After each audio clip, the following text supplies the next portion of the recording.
mula sa 702 DZAS, Agapay ng Sambayanan. Narito na ang programang mag-uugnay sa iyo tungo sa wastong kamalayan sa batas, praktikal na talakayan ng mga alituntunin at balitaktakang may kaugnayan sa mga patakaran ng bayan. Kinilala sa Golden Dove Awards bilang Best Documentary Program. Ito ang Tabas ng Batas!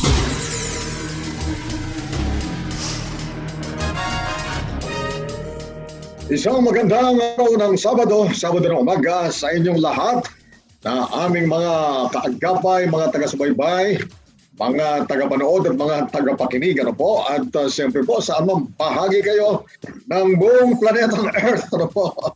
Sapagkat tayo po'y nakakaabot sa iba't ibang mga bansa sa buong daigdig. At dito naman po sa ating mga taga-subaybay, mga kaagapay, sa Luzon, Visayas at Mindanao. Abay kapag po binigkas natin yan ay lalong napapalapit sa ating kalooban at damdamin ang ating pinakamamahal na bansang Pilipinas. Abay kasi naman po 7,641 na mag-isa po tayo sa ating buong kapuluan. At 17 regions po, 81 provinces, 1,489 na mga municipalities, 145 na mga syudad at 42,045 na mga barangays na kung saan po ay nakakalat at nakaabang ang ating mga taga-subaybay. Marahay na aga sa inyo na mga nakikinig po sa amin at nakasubaybay dyan sa Bicol Region sa pamamagitan ng CARE 104.3 The Way FM at dyan naman sa Zamboanga City na nakikinig via 1116 DXAS Radio Komunidad Buenos Dias at maging sa 1197 DXFE sa Davao naman po yan. Happy listening sa inyo. Napapakinggan din tayo sa 1062 DXKI, your friendly voice sa Coronadal City. Kaya naman binabati natin ang lahat ng ating mga nakikinig na kasubaybay nanonood sa City of Coronadal at South Cotabato. At sa iyo naman na narito sa inyong lahat dito po sa Metro Manila na walang sawang nakatutok tuwing Sabado. Magandang umaga po ng Sabado sa inyong lahat. Ito ang programang Tabas ng Batas dito sa paborito niyong himpilan, 702 DZAS FEBC Radio TV. Kami po ay miyembro ng KBP Kapisana ng mga broadcaster ng Pilipinas. Napapakinggan din sa febc.ph at napapanood sa Facebook Live at YouTube channel ng 702 DZAS FEBC Radio TV. At meron po tayong simulcast sa ating partner television channel 105 sa GCTV. At siyempre po, ngayong araw ng Sabado na to, muli maglilikod po kami sa inyo. Itong inyong kaagapay, Pastor Attorney, Pastor ni Carlos Kuya Caloicao Jr. At mamaya lamang po ng konti ang ating pong kaagapay na abogado, Attorney Roel Cao Garcia, ay makakagapay po natin sa ating talakayan mamaya at sasagot sa mga katanungang legal mula sa ating mga taga-subaybay. At sa punto po ito, nais naming pasalamatan kayo na aming mga kaagapay na patuloy naming nakakapartner sa ministry ng FEBC. Sa tulong po ng Panginoon at ng inyong suporta, mahigit 7 dekada na po nating naibabahagi ang mga tamang balita at siyempre po ang mabuting balita ng ating Panginoong Jesucristo. At sa mga nais naman po maging kabahagi ng ministeryo, pari po kayong mag-message sa FB page ng 702 DZAS FEBC Radio TV para sa pabang mga detalye. Maraming salamat po sa inyo mga kaagapay. At siyempre po, antabayanan po ninyo yung ating special programming para sa 74th anniversary ng Far East Broadcasting Company.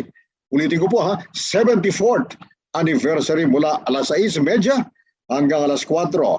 From 6:30 in the morning hanggang 4 p.m. Live programming po yan ang pagdiriwang ng 74th anniversary. Ulitin po natin ng Far East Broadcasting Company. At mag-roll call muna po tayo roll call ito. Ang ating mga masusugid na mga taga-subaybay, ito po, si Maricor Lucas Tandang, Edith Paglinawan, Miriam Roma, Greta Ronyo, Mamalhain Cruz Celestino, June Echano, Glenda Mercado, Romeo Estrella, Ala Andaya at Marley Fool. Yun po, maganda ng apelido na, Marley Fool. At bago po muna ang lahat ng mga dapat niyong abangan sa ating programa, narito muna ang pagkaing pangkaisipan.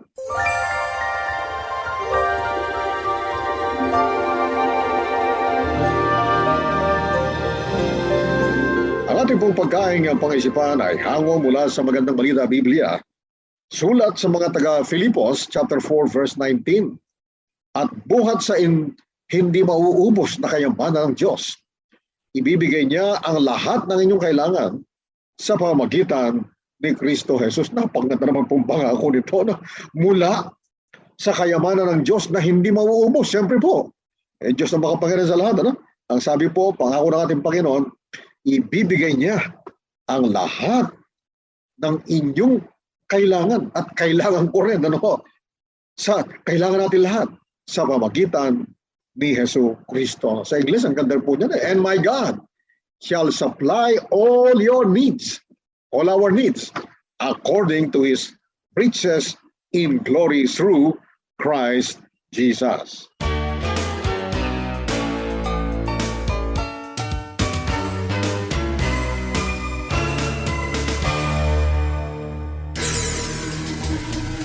Sige po, kaya naman po na aming mga taga-subaybay, patuloy namin kayong inaanyayahan na makibahagi sa ating usapan ngayong umaga.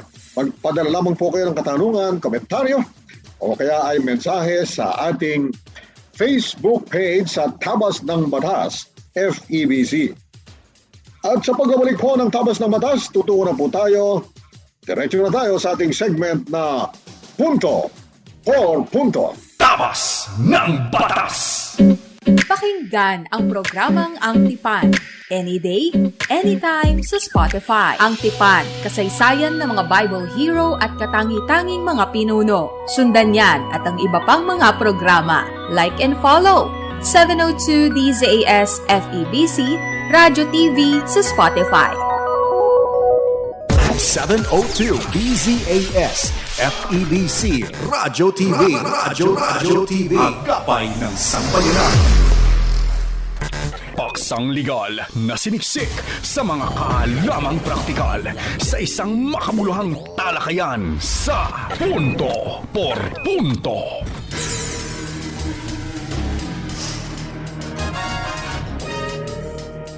Nagbabalik po ang inyong programang Tabas ng Batas. Siyempre po, ito pa rin ang inyong kaagapay, Pastori Kuya Kaloy Cao. At kasama na po natin ang ating kaagapay na abogado, attorney Roel Cao Garcia. At bumati ka na, attorney Roel. Magandang araw po sa inyo, mga tagapakinig ng Tabas ng Batas, tagapanood sa YouTube at telebisyon. At ako po'y nagagalak, narito pa ako, na hindi ko nabibilang kung nakakailan na tayo episode. Pero tuto ako at ako'y nagkakameron ng pagkakataon na makapaglingkod. Dati, sinasabi ko lang na magbo-volunteer ako sa IBP para makatulong sa mga nangangailangan. At binigay ng Panginoon ng mas malawak. Sabi mo nga, Pastor, buong mundo pala tayo napapakinggan. So, at napapanood. Pero, teka muna, babatiin ko lang yung mga kumpare ko, mga kaibigan at kaklase ko sa Ateneo School of Government. Babatiin ko si Mayor Dick Umali na ngayon ay Vice Mayor na ng Chaong, si Mayor John Tan, at si Dr. Troy Bakir, si Colonel soon to be General Michael Lianyo, si Nino Bonito Padilla, broadcaster din ito, So binabati ko kayo. Baligtad tayo ngayon. Kayo ngayon ang manunood sa akin. Papadala ko kayo ng channel sa YouTube, mapapanood nyo. Tsaka mapanood nila ng live din, pwede sa channel 185 ng Signal Cable. Yes, oo. Yeah. Channel 185. Dito sa Batangas, sa Signal. Sa Signal yon. Yes, and speaking of Batangas. Gandang araw po. Speaking of Batangas, binabati natin ang ating naging masugid na natin taga-subaybay. Attorney June Mendoza. Yan. Collector of Customs, ano, mataas ang rango niyan sa Bureau of Customs. Ano? Pangako mo yan. Kanyang pamangkin, si Z, Yes. si Esther Hernandez, tsaka si Ate Lori. Hello din sa inyo. Ayan. At tayo po ay inagapayanan ni na Ma'am Absoly Ferrer, ang ating Frontex, sina JV Tabua, Benjo Morano, Reggie Villena, Nathaniel Peralta, at ang ating RTV team na sina Ma'am Eileen Valdez, Abby Glinto, Clis Rosete, Wenmar Palatukan, at Jong Perez. Tayo po ngayon ay nasa segment na ng Punto por Punto. At ngayong umaga ang ating tatalakayin ay Labor Code and the Telecommuting Act of 2018. At tamang-tama naman po, salamat at may kaagapay ako ng abogadong pamangkin ko. IT proficient. Ang tito mo kasi kasalukuyan pa na nag-aaral. Trying hard na maging IT proficient, maging techie. Sige, Atty. Noel. Mga tagapakinig natin. Nyo. Double junior po ako ni Pastor ni. Dahil ako'y junior niya, pamangkin. At junior brad niya pa ako sa University of the Philippines. Sa aming mahal na fraternity doon. So double junior ako. Kaya pagka sinabi ng tiyo ko, di, sige. So actually po, expertise mo ito, Pastor ni, tungkol sa labor. Ang gusto ko lamang ibahagi sa ating mga tagapakinig. Ay naramdaman natin lahat ito ngayon, no? Telecommuting. No? Akalain ba natin na nung ipinasa ito noong 2018, no? 2018 pa ito December 20, 2018 ay magkakameron pala tayo ng mga lockdowns, pandemic. No? Ay kung di ako nagkakamali, nagkameron tayo ng lockdown ay March of 2019. March, to be exact, March 16, 2020. Yes, March 16, Tanda ko yun. Oo. March 16, 2020 ay nagka-lockdown na tayo at talagang napakinabangan itong batas na ito. Ang Telecommuting Act of 2018, Republic Act 11165. Ngayon, bakit dito sa segment natin ay nabanggit yung Labor Code? Sapagkat yung minimum requirements na sinasabi sa Labor Code, lalong-lalo na yung labor standards, particularly sa wages, sa hours of work, sa overtime, sa payment ng regular and special holidays, sa mga rest days, ay applicable pa rin kahit na kayo ay nasa inyong mga kanya-kanyang mga alternative workplaces or sa ating mga bahay. Kagaya ko ngayon, narito ako wala ako sa studio. Kung ako ay empleyado ng FEBC o yung mga empleyado na kasama natin, ay applicable pa rin sa kanila. Kung i-require sila ng company na magtrabaho ng lampas sa 8 oras, ay mababayaran sila dapat ng overtime pay. I would like to give as an example yung anak ko. No? Yung anak ko ay nakagraduate sa UP, sa bahay. Dito na lang kami, sa YouTube kami nag-graduate. Dahil pandemic, lockdown noon last year.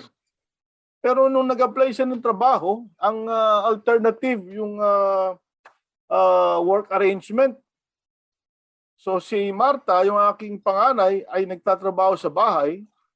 Pinadalan siya ng equipment. Pinadalan siya ng mga computers. No? Binigyan siya ng allowance for internet connection ng kanyang employer. At siya, kapag ka nagtatrabaho ng lagpas sa 8 oras, binabayaran siya ng overtime pay.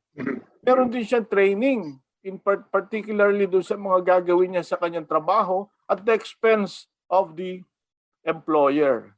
So ito pong Telecommuting Act of 11165 ay go hand in hand with the Labor Code.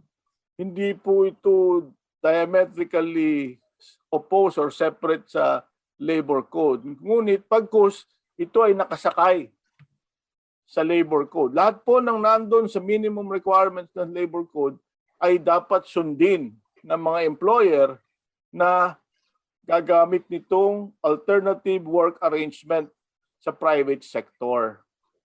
At kinakailangan din po, sabi ng batas dito at sabi ng hawak ko dito yung Department Order 202 Series of 2019 ng DOLE. At kinakailangan nire-register ng mga employer kung ano ang meron sila dapat na parameters o meron silang susunod na programa o kontrato para doon sa magtatrabaho sa kanilang mga bahay. Usong-uso po kasi ngayon yung WFH na tinatawag, yung work from home. Ito rin yun. No?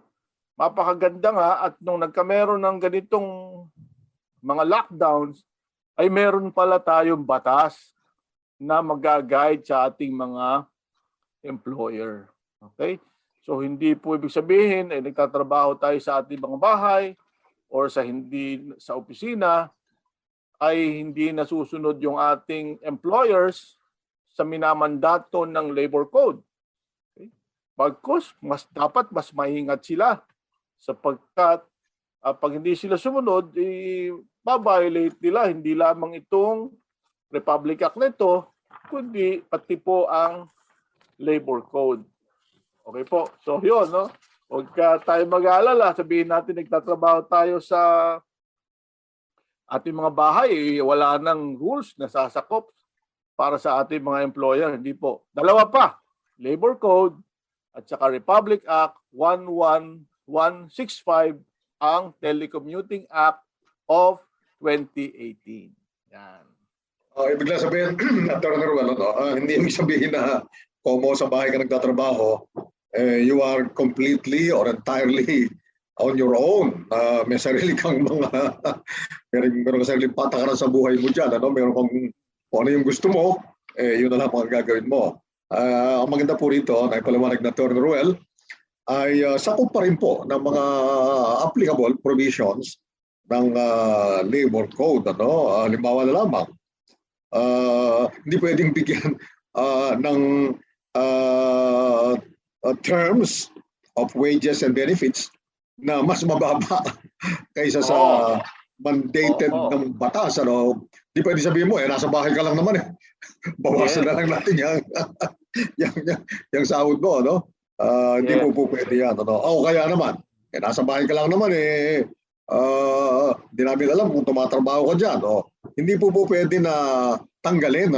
Kailangan pa rin. May due process pa rin po yan. At based sa mga just causes or authorized causes of termination from employment. May mga batas pa rin pong sumasakop. Kaya magka-intertwine po ang labor code at saka po itong telecommuting activities na ito governed by this particular law. Sige, Atty. Ruel, baka meron pa tayo isang minuto. Sige. Naulit ko kanina tungkol doon sa anak ko na binigyan siya ng training, no? Dapat libre, no? Actually, pinadalan nga siya ng mga computers, mga PC.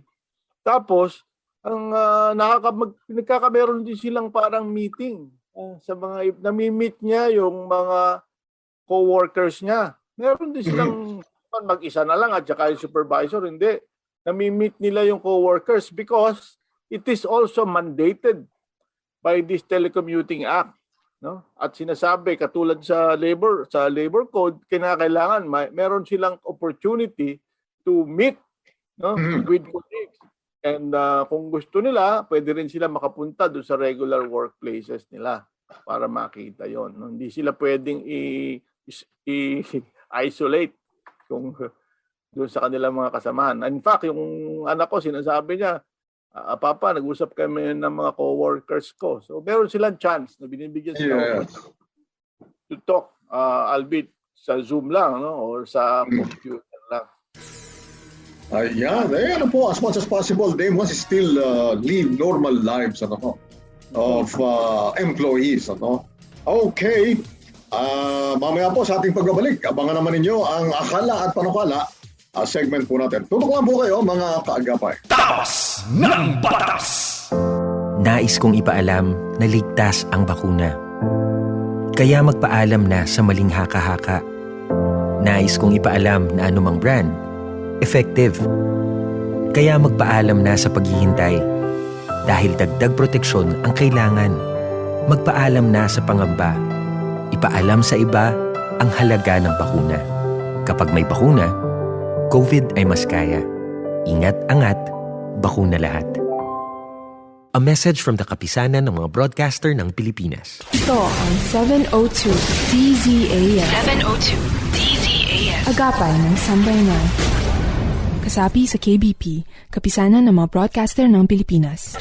Pagbibigay linaw sa mga palapalagay, ugnay sa mga panukalang batas. Akala at panukala.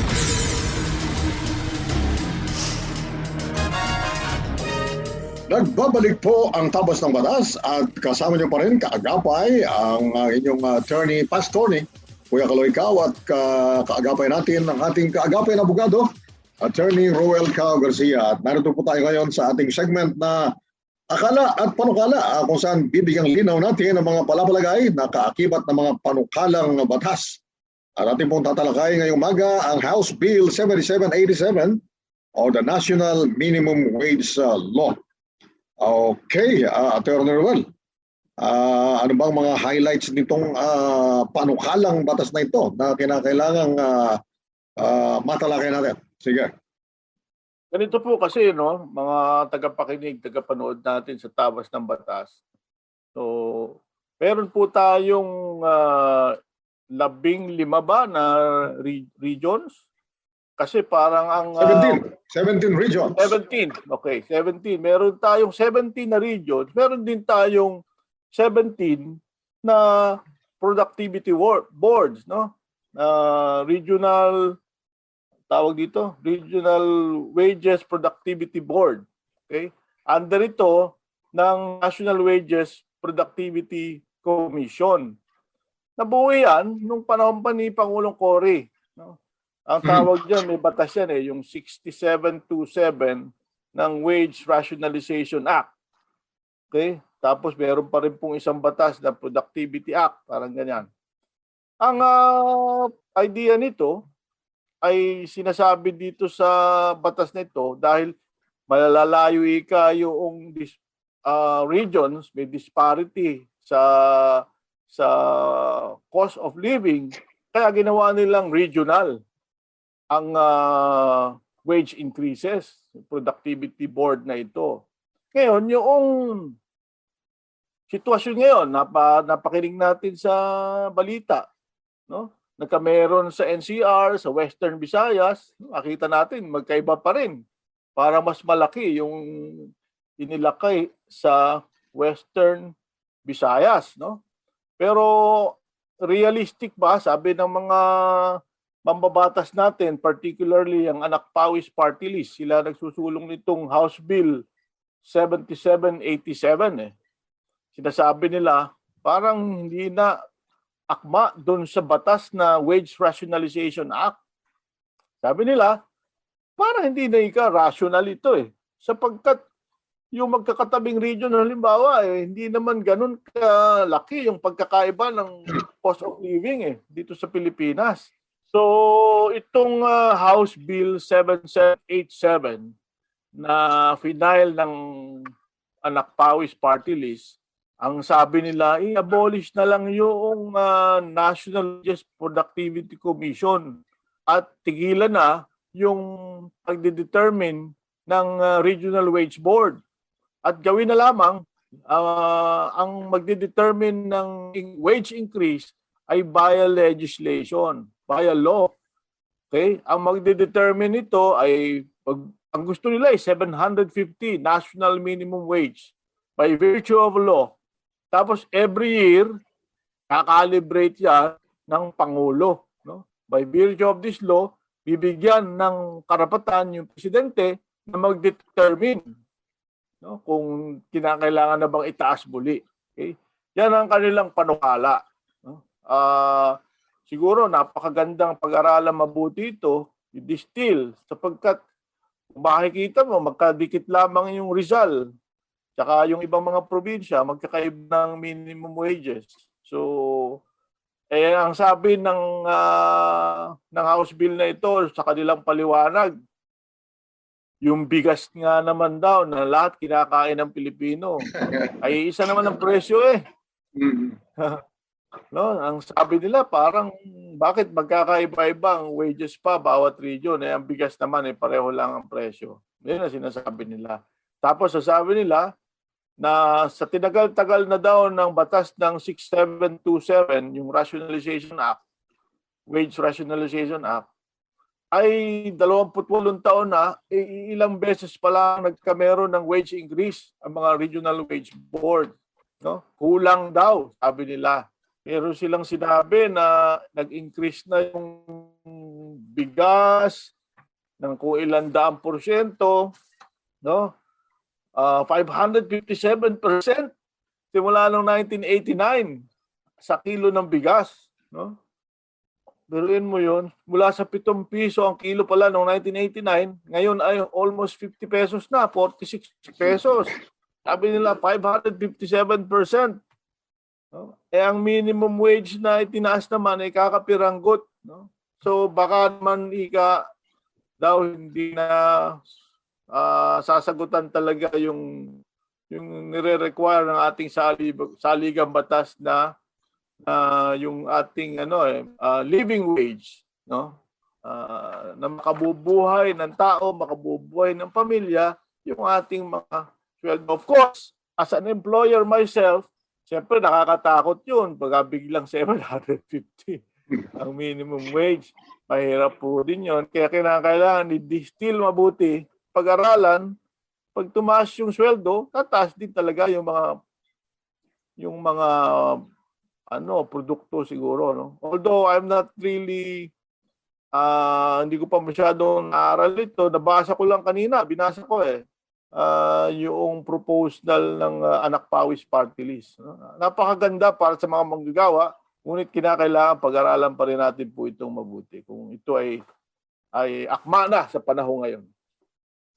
Opo, tama po yun. Kinakailangan pag-aralan mabuti ito kasi kung ibabalik sa mga legislators, yung pagpasa ng batas para mag-increase ng mga minimum wages, ang kaba ng marami ay baka ma-politicize, Kasi siyempre ang ating mga ating mga politiko may tendency, Atty. Ruel, na magpakitang gilas, Baka medyo lumabis yung pakitang gilas nila.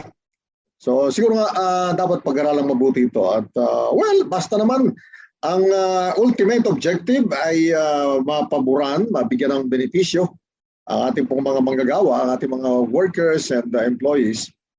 Lagi pong maganda yan. Basta pinag-aralan ng ikabubuti ng mga manggagawa, lagi pong maganda yan. Kaya lang siyempre ay kailangan lang magdahan-dahan.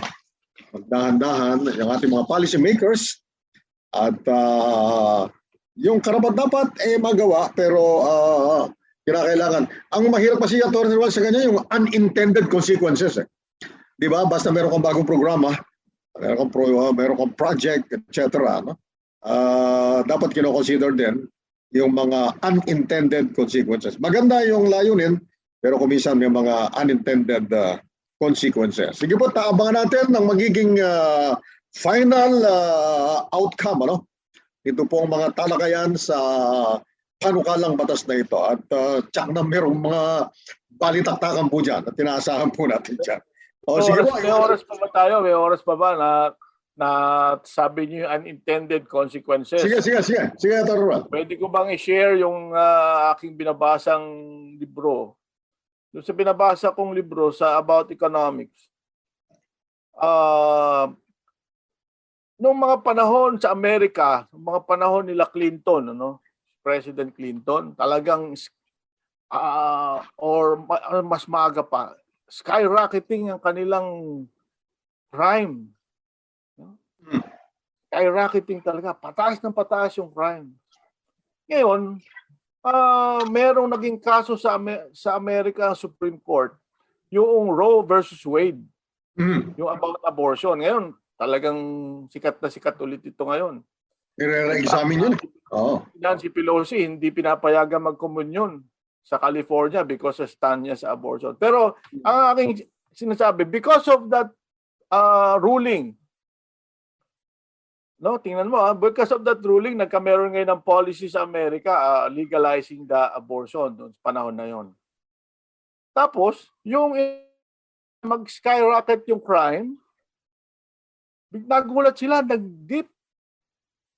You know why? Sabi nung author, because yung mga magulang na supposedly mga black sa kanila na single moms ay hindi na nagkaanak. So yung in-expect nila na magiging crime ay bumaksak. So ganun yung mga unintended consequences na sana kung lahat ng consequences ay maganda at itong 750 pesos ay magkakameron ng unintended magandang consequence ay maganda sana, no? Kaya ito ay hindi natin malalaman hangga't hindi nangyayari. So dapat pag-aralan po mabuti, magkameron ng simulation or testing. Yan. Yan, ang sabi nga po nila, abangan ang susunod na kabanata. At sa ating pong pagbabalik, abangan naman po ninyo. Payo de Asunto. Ano po, tutok lang po kayo dito sa Tabas ng Batas. Tabas ng Batas! Magsukol, Salamat, Gid. agyaman kami, Daghang salamat. agraem kami. Mabalo. Salamat po. Muchísimas gracias. Saludo po kami sa inyong katatagan at pagsasakripisyo sa bayan.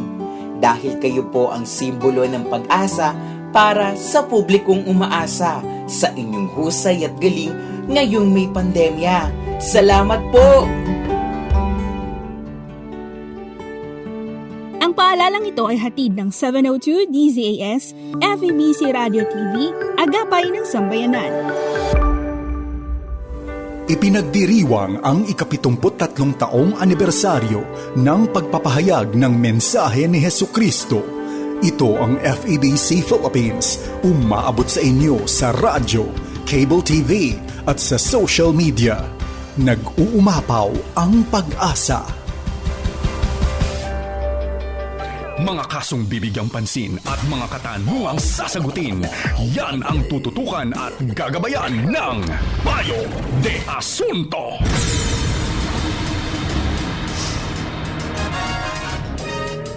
Atin po ngayong bibigyan ng mas mahabang oras ngayong araw ng Sabado ang ating segment na Payo de Asunto at kung saan po ay bibigyan kasagutan namin ang inyong mga katanungang legal. At by God's surpassing grace naman po, lagi namin nauubos yung mga tanong sa mga nakaraang marami-rami naman na episodes. Pero siyempre po yung aming pag-uwiling po sa inyo. Pagka po kasi nagtatanong kayo tungkol sa tabas ng batas, meron kayong inaasahan na sagot. Kasi naman po sa pagkakaunawa namin, batay sa aming karanasan, pag-aralan, at saka siyempre mo, yung mismong tabas ng batas, kapag po umakma doon sa inaasahan nyo, maraming salamat po. Baka naman kung minsan, yung inaasahan po ninyo, taliwas yung pagkaunawa namin ng tabas ng batas, kami po yung patatawarin ninyo. At sana hindi kami nakakasakit ng damdamin. Basta po yan ang tabas ng batas. At siyempre, eto na, ang unang tulog po sa atin. Blessed morning po. Ask ko lang po kung paano ko mapapalitan ang pangalan ko dahil ang name ko sa PSA, Philippine Statistics Authority, ay iba po sa name ko na gamit ko ngayon. Atty. Ruel, nagpapasalamat na kagad. Okay. So ano kaya ibig niya sabihin yun? Kasi dalawa po yan isang judicial, papayag kayo ng petition sa korte para ipatama yung pangalan nyo. Pero meron na po mas madali dahil meron tayong Republic Act 10172 na sa civil registry.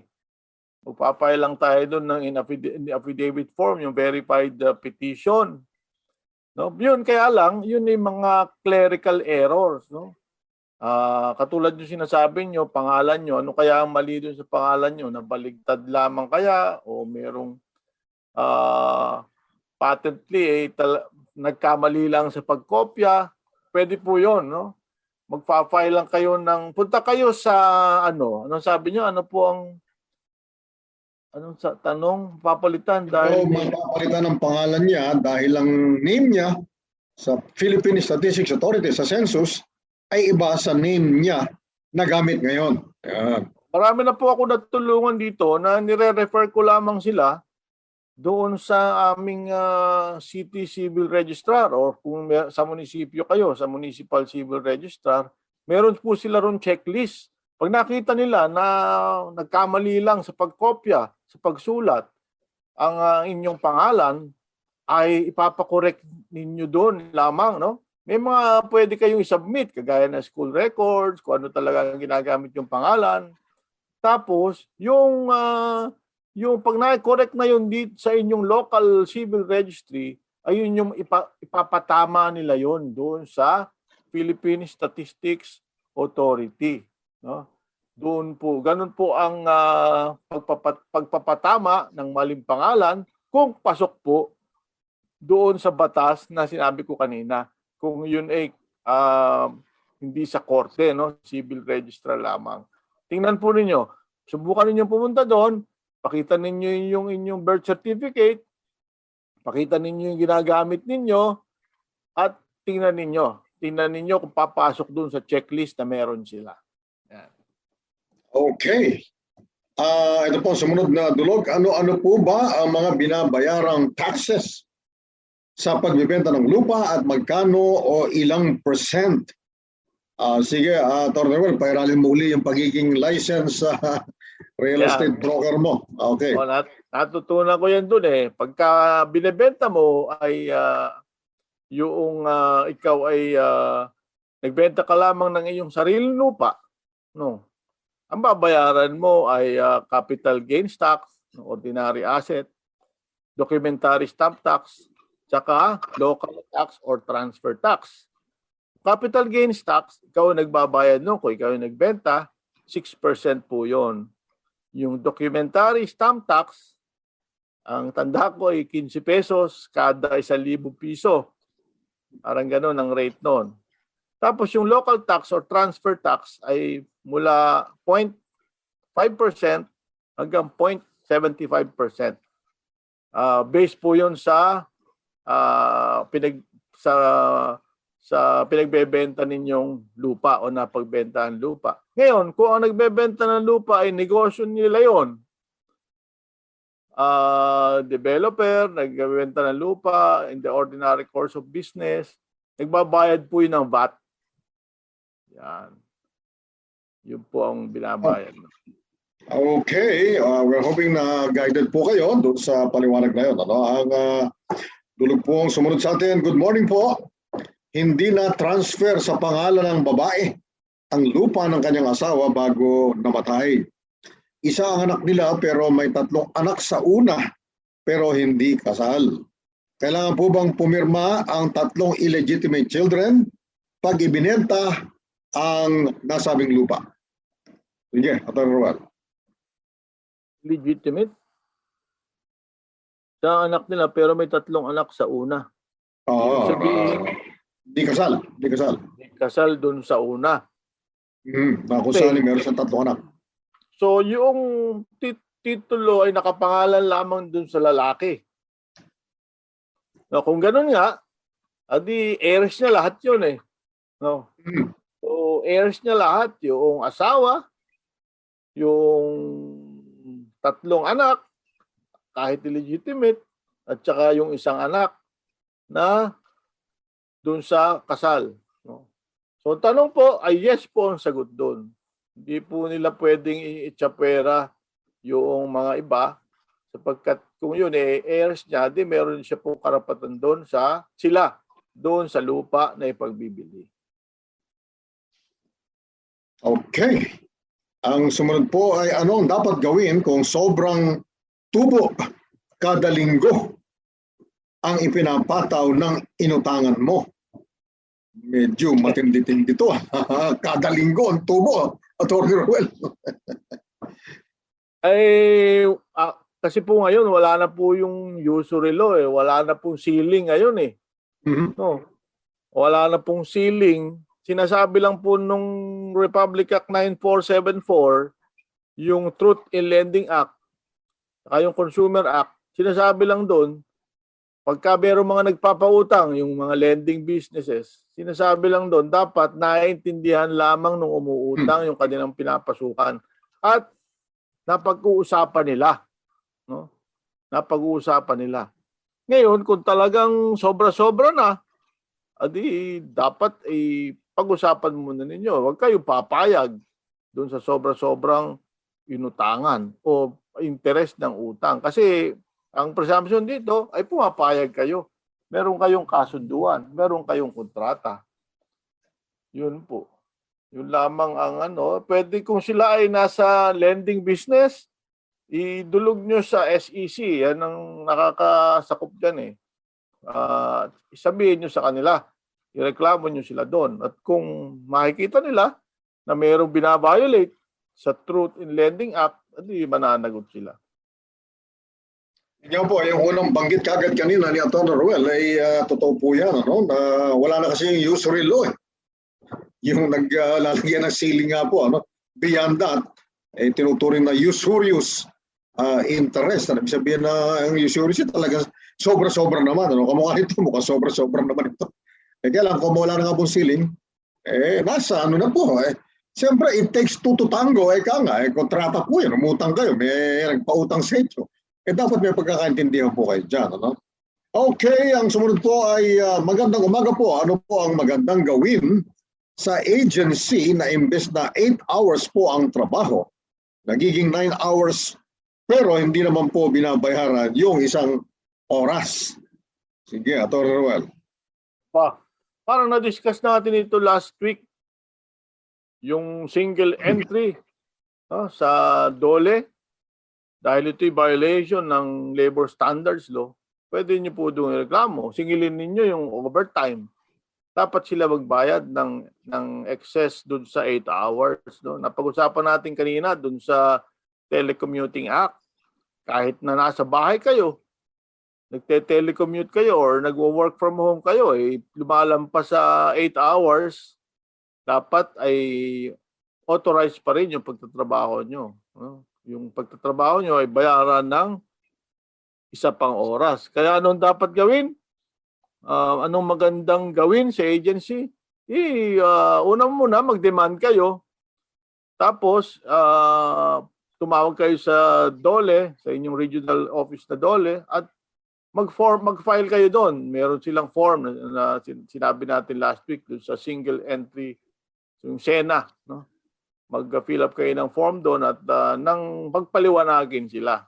No? Baka naman lamang hindi kayo nagkakaintindihan, ay akala ay rest period ay kasama. No? Kasi minsan yung 8 hours, may kasamang rest period na 1 oras. No? Hindi binabayaran yun. 8 oras lang binabayaran. Pero kausapin niyo muna sila, tapos pumunta kayo sa labor, magtanong kayo doon. Yan, basta po yung general rule, ang isang work day or working day, dapat po 8 oras lang talaga yan. Kapag po lumampas dyan, obligado magbayad ng overtime premium. Yun po ang general rule. At kung meron po kayong mga agam-agam, magtanong po kayo. Karaniwan naman siyempre, yung mga kumpanyang ganyan, meron silang HR, Human Resource o Human Resources Department, o section. Tanungin niyo po sila at nang maliwanagan. Katungkulan po nila magpaliwanag sa inyo. Okay, ang sumunod ay, hello po. May pinagawa na bahay ang bunso kong kapatid at tinaangkin po ng isang kapatid ko. Pinatiran niya ang mga anak niya at ayaw na pong umalis. Ano po ang pwede namin gawin? Medyo hawig ito sa isang na-discuss na natin. Sige, Atty. Ruel, pero sagutin pa rin natin. Oo nga. Mahirap ito. Hindi ko alam kung paano pinatira, nagpagawa, bakit naangkin, may utang kaya, o ano. Ang masasabi lang natin, mag-usap muna sila. Ano ang dapat ninyong gawin? Pwede ninyong gawin ay punta kayo sa barangay, sabihin ninyo doon, kwento ninyo. At nang meron kayo ng conciliation doon, at mabigyan kayo ng tamang payo with the complete facts, mabigyan kayo ng tamang payo ng inyong barangay conciliation. Doon kayo magpunta muna, iluhog niyo doon yung inyong problema, detalyehin ninyo, magsumulat kayo ng detailed, yun po muna ang gawin ninyo. At mag-usap kayo ng inyong kapatid doon at nang magkaintindihan kayo doon. Opo, yung pong ganitong klaseng problema minsan po nakukuha o madalas nakukuha sa pag-uusap po yan. Ay magkakapatid naman busong kapatid ang nagpagawa. Pagkatapos sinaangkin pa ng isang kapatid. Tapos pinatira pa yung mga anak. At ayaw na po umalis. Sabay, ano po ito? Pag-uusap po ang dapat na gawin dito. Okay, mga attorneys, na-aksidente po ako, sabi niya, during duty ko sa trabaho. Kasama po ba yon sa payroll ko? Sasagutin po ba yon ng kumpanya na pinagtatrabahuhan ko?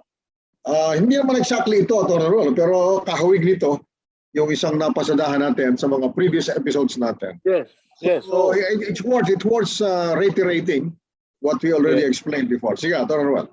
Yung last week ay on the way to the workplace na-aksidente siya. Ang payo natin doon ay pwede pa rin compensable yon pagpapunta siya sa kanyang trabaho at siya ay na-aksidente, no? Yung injury niya at saka yung hindi niya pagtatrabaho, pupunta siya sa Employees Compensation Program ng SSS. So, meron siyang compensable yung kanyang injury. Ito naman, ay lalong-lalo na ito dahil nasa duty siya. Yeah, naka-duty. Oo. Mandated po yun ng mga private sector sa kumpanya na nakaregister sa SSS ay in fact, meron kayong personnel, kailangan silang tumulong sa inyo dyan para makakolekta kayo. Na, dun sa inyong tinamong injury, meron naman po yung premium kasi na nababayaran kayo. So, kailangan po ay tulungan nila kayo para makuha ninyo yung compensation ninyo doon sa Employees Compensation Program ng Social Security System. Yan.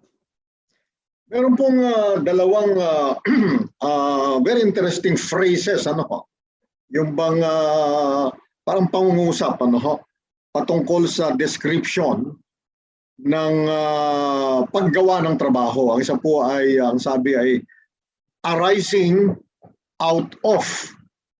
Yun namang isa ay in the course of. Ako nagtuturo po ng labor law pero napakahirap igawa ng distinction ito. Attorney Ruel talaga, kung talaga totoo siya. In the course of performing your job. Yung namang isa ay arising out of. Sabihin, may nangyaring contingency, may nangyaring aksidente o mayroong nangyaring pagkakasakit. Yung pagkakasakit po ay siyempre ang classification po niyan, ang human, ang human body, may mga vulnerabilities po yan na nagkakasakit. Yun po ay ang sickness as an incident or as a contingency. Meron naman pong contingency na batay sa aksidente. Batay sa aksidente. Kasi nangyayari po yan. Halimbawa, mga machinist, kuminsan, Atty. Ruel, yan ang mga, hindi lang minsan, madalas yan ang mga na-aksidente, sa mga planta, So, actually, ako sa pagtingin ko, halos isa lang naman ang pinupunto rito, in the course of or arising out of, Basta po yung contingency, pagkakasakit, o kaya yung aksidente ang mabigat, Atty. Ruel. Yung pangatlong contingency, mabigatin, nabawian ng buhay. Nabawian ng buhay. Kung naganap po yan, arising out of the performance of duties, o kaya in the course of the performance of duties. Paliwanag po kanina ni Atty. Ruel. Comprehensive po yung paliwanag niya kanina. Meron pong tinatawag na state insurance fund, under the employees compensation provisions of the labor code. At kapag po nasa pribadong sektor, SSS po yan, ang kakarga dyan. Kapag po sa government employees, government sector, GSIS po ang kakarga niyan. Napaliwanag kanina ni Atty. Ruel, ang maganda po riyan, yung employer po ninyo, hindi nyo na kalaban. Dati kasi kalaban sa workmen's compensation regime. Ano ho? Yung dati. Merong napakagandang libro na napaka clear, concise, no? Pag binasa mo yan, maintindihan mo yung arising out of or in the course of. Yung libro ni Commissioner Diego Atienza. Aha, yes. Tatay ni Attorney Dindo Atienza. Si Commissioner napakagaling magsulat nun no? So meron siyang libro sa labor code. Pag binasa mo yung ito lang pala ibig sabihin nun. The course of, habang nagtatrabaho ka. Arising out of, dahil sa trabaho mo. Yan, napakaganda nung itong nangyari kay ating tagapanood ay in the course of, no, ang kanyang injury. Lalong-lalo na compensable yon. Meron siyang payroll na masasagot yun ng actually tutulungan ka ng kumpanya, no? Sasagot yan ng state insurance fund. Ayan, at ang maganda nga po, ulitin natin, kasi huwag kayong kakabahan dyan. Ibang klase na po ngayon ang regime ng employees compensation regime. Kasi nagko-contribute po kayo, kinakaltasan kayo Pwede, ang nangyayari po dyan, pag dumating yung contingency na yon, sa halip na kalabanin kayo, harangin ng employer, ngayon po, tutulungan pa kayo sa pagkiklaim. Yes.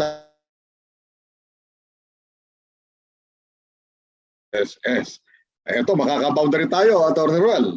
Last na to. Good morning po. Ask ko lang po, 8 months na po kaming laid off na almost 130 employees.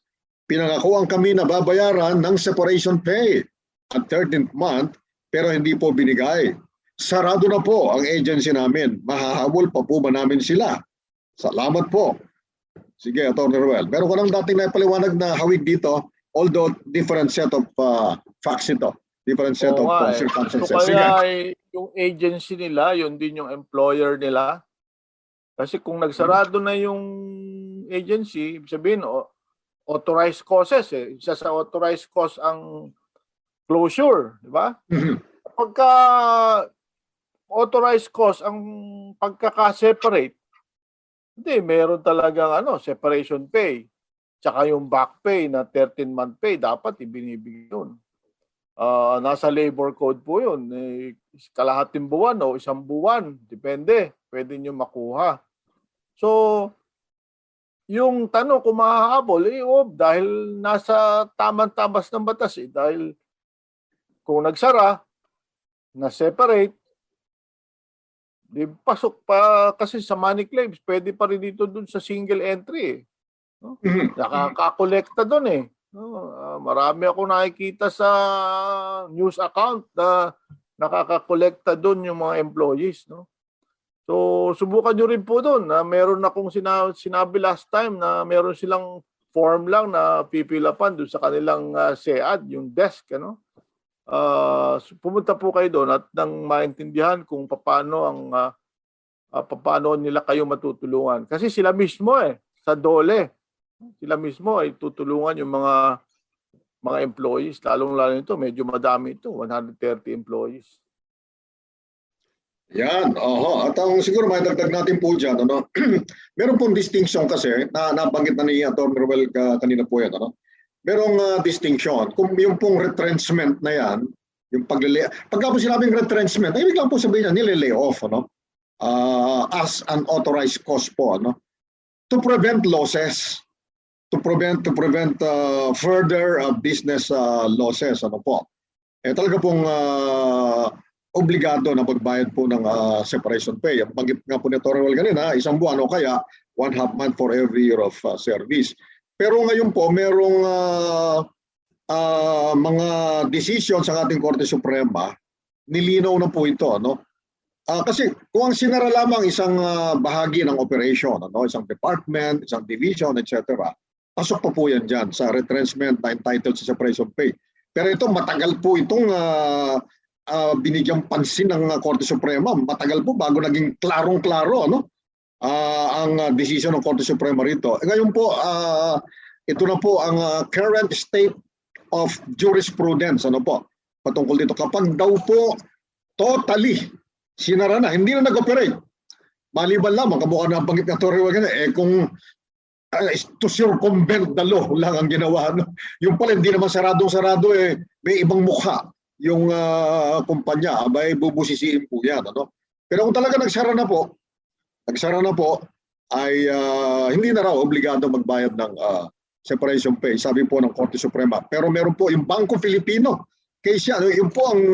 Yung po ang kaso na matagal na sinusunod ng araw, abay kahit na nagsara na, nagbabayad pa rin ng separation pay. Pero kung ngayon daw po, sabi ng Korte Suprema, oo nga naman, how can you squeeze blood from a dead cow, from a dead carabao. Yun po ang katwiran ng Korte Suprema. Mukhang tama po ang, saka siyempre sinabi ng Korte Suprema, yun na po ang batas. Kung sinabi ng Korte Suprema na interpretation ng batas, yun po ang batas. Yun ang ibig sabihin naman. Yun ang tamang tabas. Part of the law of the land. Yes, part of the law of the land po yan. Okay, Atty. Ruel, naka-boundary tayo. Mukhang matutuwa si Ma'am Cindy Ferrer nito. Ano? Kung di po napakinggan ng buong kasagutan sa inyong mga tanong, pwede nyo po itong mapakinggan muli. Balikan lamang ito sa ating Facebook page, 702 DZAS FEBC Radio o sa Tabas ng Batas. At kung hindi pa po nasagot ang inyong pinadalang katanungan, abangan nyo po sa mga susunod na Sabado. Sige po, tayo po ngayon dumako na sa ating prayer time. Panginoon, maraming salamat po. Muli nakapaglingkod po kami at ang inaasahan po namin, yung wisdom po na galing sa inyo, mismo sa pagitan ng banal mong Espiritu at ayon po sa tamang tabas ng batas, ayon sa aming pagkaunawa at nalalaman at karanasan. Salamat po, Panginoon, sa paglilingkod na ito. Sa pangalan ni Jesus, Amen. Salamat po sa inyong pagsama sa amin dito sa programang Tabas ng Batas. Salamat sa mga tumutok sa Facebook Live at sa YouTube channel ng 702 DZAS FEBC Radio TV, gayon din sa channel 185 sa GCTV.